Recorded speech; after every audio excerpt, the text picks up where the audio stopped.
गुरुर्ब्रह्मा गुरुर्विष्णु गुरुर्देवो महेश्वरा गुरुर्साक्षात् परब्रह्म तस्मै श्री गुरवे नमः। तस्मै श्री गुरवे नमः। तस्मै श्री गुरवे नमः।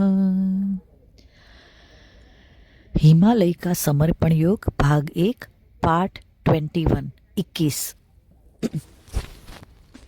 और लोग जीवन में कौन कितना चढ़ा उस पर ध्यान नहीं देते, कौन कितना गिरा उधर ध्यान देते हैं। मानव समाज का यह नकारात्मक भाव सदैव होता है। हमें इससे दूर रहना चाहिए। फिर हम अपनी कुटीर में चले गए। मैं इतना थका था कि लेटते ही नींद लग गई। सुबह जब पक्षियों की आवाजें आने लग गई थी तब नींद खुली। आज सुबह एकदम ताजगी व प्रसन्नता लग रही थी। कल की थकान बिल्कुल नहीं थी। मैंने देखा मेरे हाथों और पैरों के नाखून बहुत बढ़ गए हैं। उन्हें देखकर मैंने अंदाजा लगाया कि उस सामने वाली पहाड़ी पर, उस बड़े ओटले नुमा पत्थर पर मैं गुरुदेव के साथ काफी दिन रहा था। कितने दिन रहा यह पता नहीं था। ध्यान की अच्छी अवस्था में समय का पता ही नहीं चलता था। ना समय का पता चलता और ना दिनों का पता चलता था। कब समय निकल गया पता ही नहीं चला था। ऐसा ही जीवन में होता है। जीवन का अच्छा समय बड़ी जल्दी बीत जाता है। मैंने भोजन के लिए कुछ लाई पत्तों के बीज डाले थे। वे पौधे बनकर बड़े बड़े हो गए थे। ये पत्ते वहां पर उबालकर खाता था। वे पालक के पत्तों के समान होते थे, पर उनका आकार पालक के पत्तों से 4 गुना बड़ा होता था। यहाँ पर ये पत्ते ही मेरा मुख्य भोजन थे। इनके पौधों की छोटी छोटी क्यारियां बनाकर रखी थी और मैं बड़े हल्के हाथ से उनके विकसित पत्ते तोड़ा करता था। वे मुझे अच्छे लगते थे। उन पत्तों के बीच के ठंडल मैं पक्षियों को खिलाता था। वे उस ठंडल को बड़े चाव से खाते थे। वहां के पक्षी मेरे मित्र हो गए थे। एक काली चिड़िया थी जिसने मेरे सामने ही अंडे दिए थे। वह चिड़िया अपने दोनों बच्चों को लेकर ठंडल खाने आई थी। बच्चे बड़े हो गए थे, पर अभी भी बच्चों को दाना चुगना नहीं आ रहा था। चिड़िया अपनी चोंच से ठंडल को चुगकर बच्चों के मुंह में डाल रही थी। अंडे से निकले ये बड़े बच्चे और मेरे द्वारा डाले गए बीजों में से निकले लाई पत्तों के बड़े बड़े पौधे मुझे बता रहे थे कि मैंने सामने वाली पहाड़ी पर काफी दिन बिताए थे। कितने दिन बिताए यह अभी भी प्रश्न था। शायद महीनों बिताए होंगे, ऐसा लग रहा था। मेरे गुरुदेव काफी वृद्ध थे और काफी कमजोर भी थे। उन्होंने अपनी आवश्यकताएं भी काफी कम कर ली थी। वे एक दिन कह रहे थे, मनुष्य की उम्र जैसे जैसे बढ़ती है, मनुष्य को अपनी आवश्यकताएं कम कर लेनी चाहिए, क्योंकि वास्तव में मनुष्य की आवश्यकताएं कम ही हो जाती है। मनुष्य को सब वस्तुओं की मोहमाया से क्रमबद्ध तरीके से बाहर निकलना चाहिए, अन्यथा वृद्धावस्था में तकलीफ होती है। उम्र के बढ़ने के साथ ही आवश्यकताएं कम होनी चाहिए। अधिक आवश्यकताएं ही मन को अस्थिर करती है। मनुष्य को मृत्यु से डरना नहीं चाहिए, लेकिन मृत्यु एक सत्य है, इसे भूलना भी नहीं चाहिए। मृत्यु एक अवश्यभावी घटना है और मृत्यु तो आनी ही है, यह ध्यान में रखना चाहिए। मृत्यु की याद मनुष्य को सदैव अच्छे कार्य करने के लिए प्रेरित करती है और बुरे कार्य करने से रोकती है। मृत्यु मनुष्य को लोक मोह से बचाती है और सब कुछ यहीं छूट जाएगा इसका ज्ञान कराती रहती है। मृत्यु प्राणी मात्र को दिया गया एक वरदान है। मृत्यु सदैव मनुष्य को याद दिलाती रहती है कि यह जीवन क्षणभंगुर है। मनुष्य अपने आप को बड़ा समझदार आंकता है। वह सदैव इसी चिंता में रहता है कि मेरे बाद क्या होगा, मेरी पत्नी का क्या होगा, मेरे बच्चों का क्या होगा, मेरे कार्य का क्या होगा, जबकि यह सब मोह माया का ही खेल होता है। इस विश्व में एक मनुष्य की स्थिति एक कीटक के समान होती है। वह रहा या नहीं रहा, क्या फर्क पड़ता है? कोई फर्क नहीं पड़ता है। 4 दिन आसपास के लोग दुखी होते हैं और फिर आगे चलने लगते हैं, क्योंकि मरे हुए व्यक्ति के साथ मरा नहीं जा सकता है। जो जीवित है उन्हें जीवित रहना है और जीने के लिए आज में, वर्तमान में रहना पड़ता है। भूतकाल में रहकर जिंदा नहीं रहा जा सकता है। जो व्यक्ति मर गया वह भूतकाल है, उसे कब तक याद किया जा सकता है? इसलिए प्रत्येक मनुष्य को इस दुनिया में अपनी हैसियत समझनी चाहिए और मेरे मरने के बाद क्या होगा इसकी चिंता नहीं करनी चाहिए, क्योंकि यह चिंता ही मनुष्य को बुढ़ापे में शांति से मरने नहीं देती है और वह जीवन में कभी जान नहीं पाता कि यह चिंता मिथ्या है। हाँ, मरने के बाद जान जाता है कि मरने के बाद भी कुछ नहीं बदला है। रोज के समान सूरज उग रहा है, सारी दुनिया चल रही है, सूर्यास्त हो रहा है, सारी दुनिया एकदम व्यवस्थित तरीके से चल रही है। मैं बेकार ही मेरे जीवन काल में इस दुनिया को पकड़ कर बैठा था। मरने के बाद हम जान जाते हैं कि कोई भी मनुष्य कितना ही बड़ा हो, कितना ही महान हो, किसी व्यक्ति के बिना कोई कार्य नहीं रुकता है। इस जगत की एक गति है, उस गति के प्रभाव में सारे जीवित व्यक्तियों को बहना ही पड़ता है।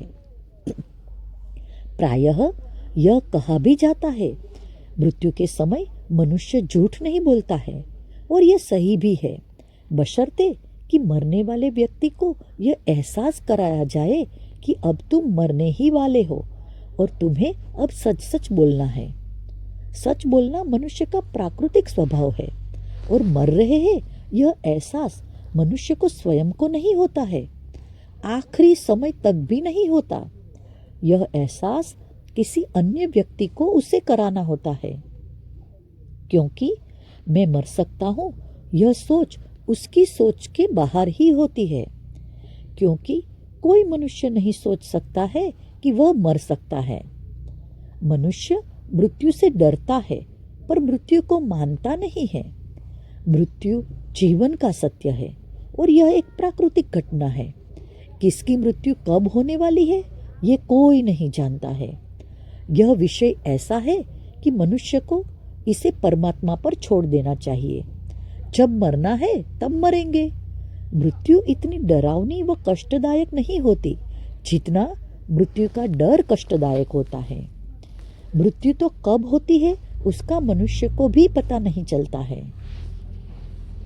आज मैं समझ गया। गुरुदेव ने ध्यान की अवस्था में बैठकर मुझे मृत्यु का रहस्य समझाया था।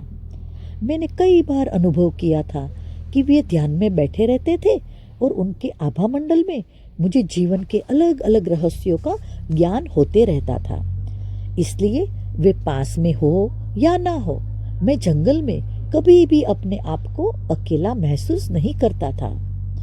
प्रकृति के सानिध्य में प्रकृति से सीखा कि जिस वृक्ष की सहनशीलता अधिक है वह वृक्ष अपनी प्रगति कर पाता है। एक दिन बड़ा तूफान आया था, तब देखा बड़े बड़े वृक्ष उखड़ गए थे। वहां पर ऊंचे ऊंचे वृक्ष थे और घने वृक्ष नहीं थे और मिट्टी में पकड़ नहीं होती थी। बरसात में अगर वृक्ष के नीचे की मिट्टी बह जाती थी तो वह वृक्ष मिट्टी की पकड़ कमजोर हो जाती थी और वे गिर जाते थे। इस प्रकार कई बड़े बड़े वृक्ष गिरते रहते थे और इतना घना जंगल था कि वृक्ष गिरकर भी गिर नहीं पाता था। वह वृक्ष जमीन पर गिरने के पूर्व आसपास के झाड़ों पर ही अटक जाता था।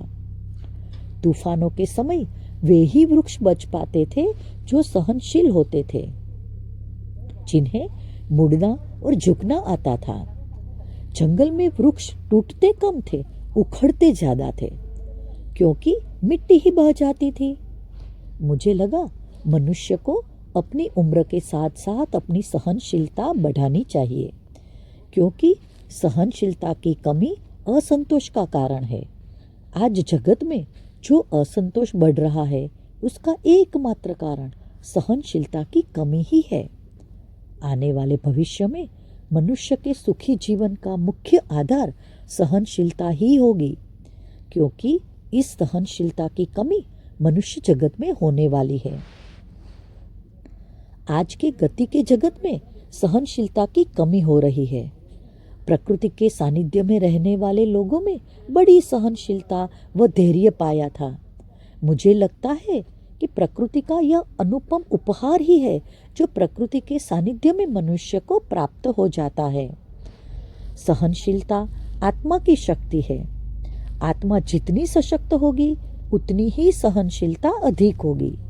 मनुष्य जैसे जैसे ध्यान करता है वैसे वैसे वह प्रकृतिमय होते जाता है और प्रकृतिमय हो जाने से सहनशीलता उसमें स्थापित होनी शुरू हो जाती है और इस सहनशीलता के कारण मनुष्य कठिन से कठिन समय में भी शांत रहता है। मनुष्य को सहनशीलता एक सशक्त आत्मा की देन है। सहनशीलता एक ऐसी शक्ति है जो ध्यान करने से मनुष्य के भीतर ही विकसित होती है। प्रत्येक मनुष्य को यह स्वयं विकसित करनी पड़ती है। इसे बाहर प्राप्त नहीं किया जा सकता है। जो वृक्ष सहनशील होते हैं वे ही वृक्ष बड़े से बड़े तूफान को भी सहन कर सकते हैं और बड़े से बड़े तूफान में अपना अस्तित्व बचाकर रखने में सफल हो जाते हैं। मैंने थोड़े लाई पत्ते तोड़े और उन्हें एक बड़े बांस में डालकर और बांस में पानी भरकर आग में उबालने के लिए रख दिया और जब बांस का हरा रंग बदलने लग गया तब मैं समझ गया कि इस बांस का रस उन पत्तों में चला गया है और पत्ते उबल गए हैं। फिर उन पत्तों को निकालकर खाया और उस बांस में भरा हुआ पानी ठंडा करके पिया। उस पानी में बांस का खट्टा स्वाद आ गया था और मैं यह प्रायः इन्हें ही पकाकर खाता था। ये पत्ते यहाँ पर आसानी से उग जाते थे और जल्दी तैयार हो जाते थे और बड़ी जल्दी पक जाते थे। मेरी माँ हमेशा कहा करती थी, कहीं भी जाए तो वहीं के लोगों के अनुसार हमारा भोजन होना चाहिए, क्योंकि वह भोजन वहाँ की आबोहवा और वहाँ की प्राकृतिक स्थिति के योग्य ही बना होता है। ठीक इसी प्रकार ये पत्ते यहाँ के प्राकृतिक वातावरण की दृष्टि से उपयुक्त भोजन थे। जंगल में जो भी मिलता है बस जीवित रहने की दृष्टि से खाना होता है। खाने को इतना महत्व नहीं होता है। एक तो कोई भी यह भोजन भरपेट नहीं कर सकता है, दूसरा यह भोजन शीघ्र पच भी जाता है। गुरुदेव का भोजन तो और भी कम था। वे कम खाते थे, कम बोलते थे, लेकिन जब बोलते थे आकाशवाणी सा प्रतीत होता था। उनके शब्दों में ही अमृत बहता था और मेरा तो ध्यान ही लग जाता था। कभी कभी लगता है कि परमात्मा ही उनके माध्यम से बोलते थे। जंगल में आग जलाना बड़ा कठिन कार्य होता था। 2 चकमक पत्थरों को रगड़ने से जो चमक निकलती थी उससे सूखी घास को जलाया जाता था और सूखी घास से सूखी लकड़ियों को।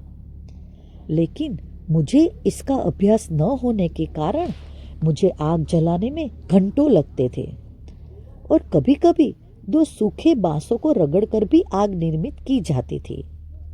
लेकिन बांसों की अपेक्षा पत्थरों से आग जलाना आसान मालूम होता था। कभी ज्यादा दिन ध्यान में रहे तभी ही आग बुझती थी, अन्यथा आग सदैव प्रज्वलित ही रखी जाती थी ताकि बार बार आग जलाने की प्रक्रिया न करनी पड़े। इसलिए आग सदैव जलती ही रहती थी। गर्मी के दिनों में कई बार 2 सूखे वृक्ष भी आपस में टकरा जाते थे और उनके घर्षण से भी आग उत्पन्न हो जाती थी और फिर वह आग सारे जंगल में फैल जाती थी, क्योंकि जिस दिशा की ओर हवा हो उस दिशा की ओर आग लग जाती थी। ऐसे समय में पशु पक्षियों को अपनी जान बचाकर जंगल से भागना पड़ता था। ऐसे लगी आग की चपेट में उनके बच्चे अधिक आ जाते थे। बच्चे माता पिता के साथ नहीं भाग पाते थे।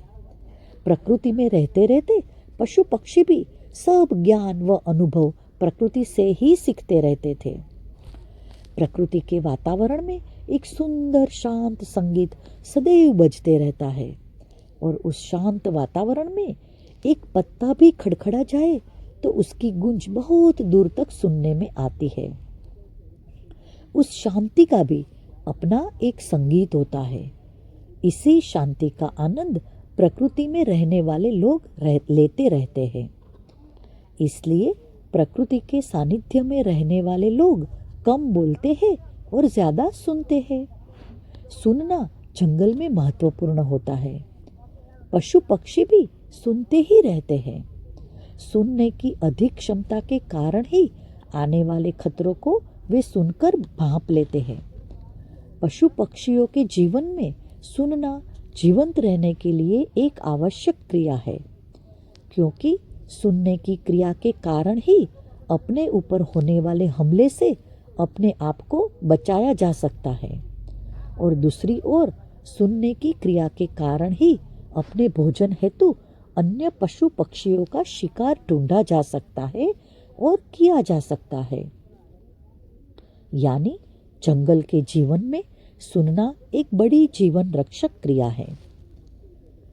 जंगल में पशु पक्षियों की भाषा में शब्द नहीं होते हैं, केवल विशिष्ट समय पर विशिष्ट प्रकार की आवाज होती है, जैसे किसी को बुलाने की आवाज, आने वाले खतरों से अपने साथियों को आगाह करने की आवाज, भोजन के उपलब्ध होने की सूचना देने की आवाज, माँ बच्चों को बुलाती है वह आवाज, बच्चे माँ को ढूंढते हैं वह आवाज, मादा नर को आकर्षित करती है वह आवाज, नर मादा को रिझाता है वह आवाज, दोनों के मिलन के समय होने वाली दोनों की आवाजें, बच्चों को भूख लगने पर निकलने वाली आवाज, अपने शिकार पर हमला करते समय निकलने वाली आवाज।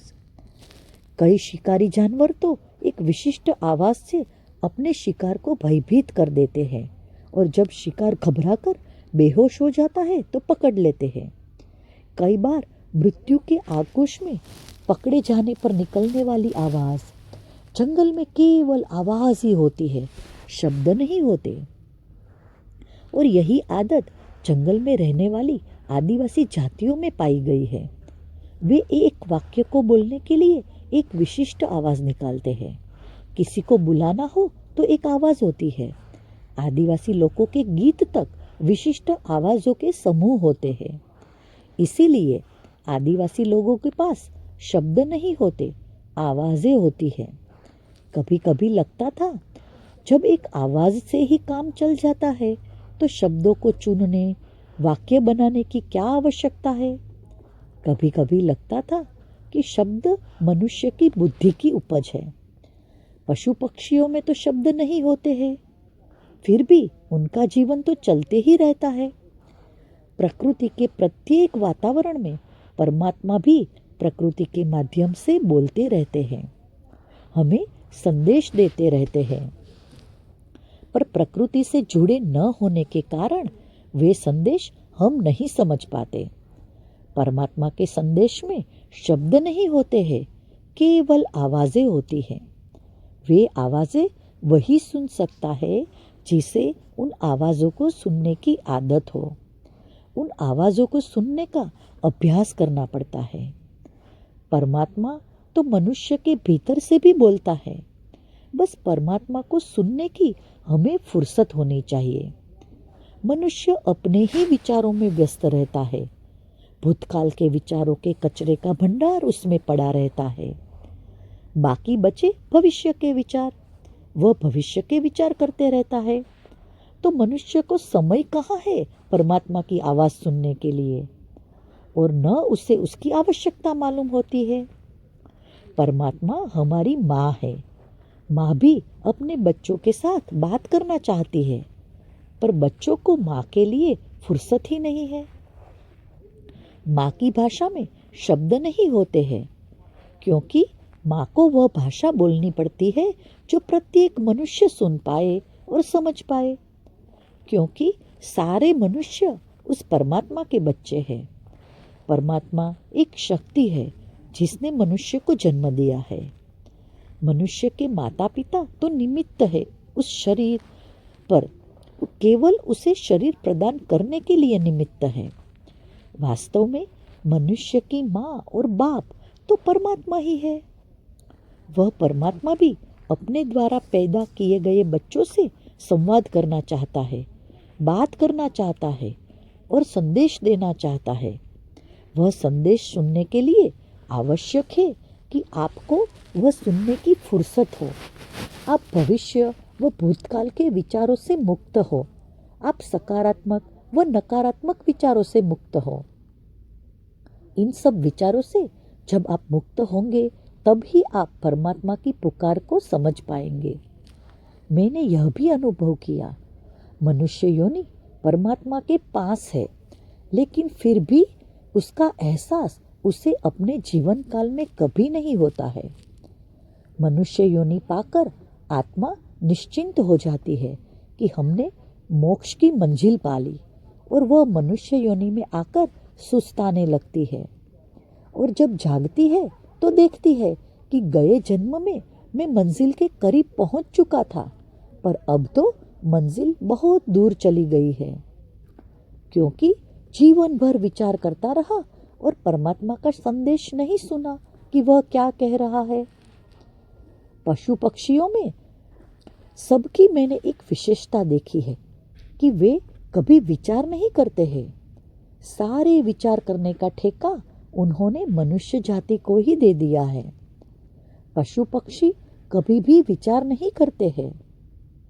हाँ, जब उन्हें भूख लगती है तो वे शिकार ढूंढने की क्रिया करते हैं, पर ढूंढने का भी विचार कभी नहीं करते हैं। परमात्मा की भाषा चैतन्य की भाषा है, और चैतन्य की भाषा में शब्द नहीं होते हैं, केवल चैतन्य होता है। इस पृथ्वी पर मनुष्य की इतनी बड़ी जमात है, सब परमात्मा की संतान है। परमात्मा ने सब निर्मित किया है। परमात्मा ही सबकी माँ है, और माँ जब सभी बच्चों से बात करना चाहे तो उसकी एक ही भाषा होगी। वह भाषा चैतन्य की भाषा है।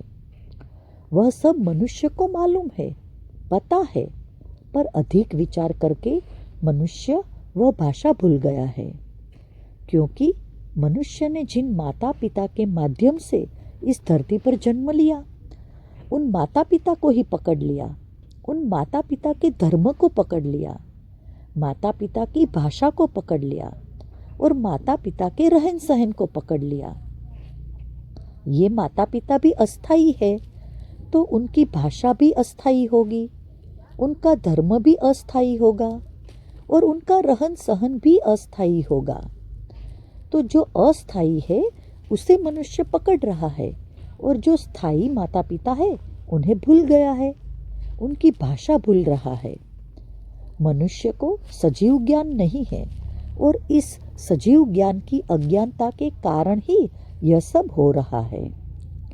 अगर मनुष्य को सजीव ज्ञान हुआ तो वह जानेगा कि ये माता पिता तो प्रत्येक जन्म के साथ बदलेंगे, तो उनका धर्म भी बदलेगा, भाषा भी बदलेगी, और फिर वह अपनी स्थायी माँ परमात्मा की भाषा को ही समझने का प्रयास करेगा और परमात्मा के ही संदेश सुनना चाहेगा।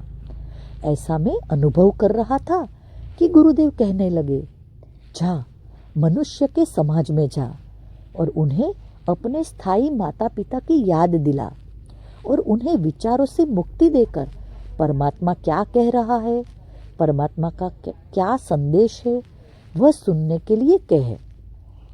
जा और समाज को जगा। मैंने भी निर्णय लिया, मैं समाज में अवश्य जाऊंगा। समाज को, मनुष्य को उनकी स्थायी माँ से मिलाऊंगा, उनको माँ के संदेश सुनने के लिए कहूँगा और विचार मुक्त समाज का निर्माण करूँगा। हो सकता है ऐसा समाज मैं अपने जीवन काल में न देख सकूं, पर आने वाले जगत में अगली पीढ़ियां अवश्य इस प्रकार के समाज का निर्माण करेगी, जिस समाज की भाषा एक होगी, धर्म एक होगा, जाति एक होगी और आत्मा एक होगी। ऐसे विश्व की रचना एक दिन अवश्य होगी और ऐसे समाज का निर्माण करने का गुरु कार्य गुरुदेव ने मुझे सौंपा है। और मैं शांत होकर आने वाली आवाजें सुन रहा था। गुरुदेव के माध्यम से परमात्मा बोल रहा था। परमात्मा की भाषा चैतन्य की आवाज के रूप में सुनने में आ रही थी। शंखनाद हो रहा हो ऐसा प्रतीत होता था। मैंने परमात्मा से प्रार्थना की, हे परमात्मा, मैं आपके संदेश को अवश्य मनुष्य जाति तक पहुंचाऊंगा कि तुम्हारी माँ एक ही है, उस माँ की भाषा एक ही है, तुम्हारी माँ का धर्म एक ही है, तुम सब उसी एक माँ की संतान हो। अपनी माँ को पहचानो और अपनी मातृभाषा को मत भूलो। आपकी माँ एक है, इसलिए माँ की भाषा एक है। उस भाषा को याद करो, उस भाषा को जानो। वह एक ही भाषा है क्योंकि एक ही माँ है। ये अलग अलग भाषाएं तुमने बनाई है, ये अलग अलग धर्म तुमने बनाए हैं। परमात्मा की तो एक ही भाषा है, चैतन्य की भाषा। वह सारे जगत में एक है, सारे जगत में एक ही धर्म है, वह है मनुष्यता का धर्म, मानव धर्म। परमात्मा, मैं आपके संदेश को अवश्य समाज तक पहुंचाऊंगा। आपने आपका संदेश देने के लिए मुझे माध्यम बनाया, इसलिए मैं हृदय से आपका आभारी हूँ। आपका संदेश मैं विश्व के अधिक से अधिक मनुष्यों तक पहुंचा सकूं, ऐसा मुझे आशीर्वाद दीजिए। आपने ही कार्य सौंपा है, आप ही यह कार्य करने की मुझे शक्ति प्रदान करना। आपकी आज्ञा से यह कार्य करने के लिए मैं मेरा बाकी बचा जीवन लगाऊंगा। आपसे प्रार्थना है कि आप अपनी चैतन्य की भाषा में मुझसे संपर्क करते रहिए, अपने आदेश देते रहिए। आपके चरणों में यही प्रार्थना है।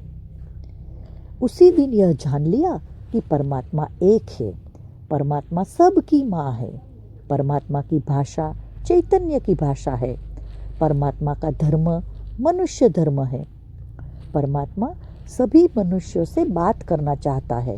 बस मनुष्य जब तक अपने शरीर से निर्मित विचारों पर नियंत्रण नहीं करता, तब तक परमात्मा की चैतन्य की भाषा समझ नहीं सकता है।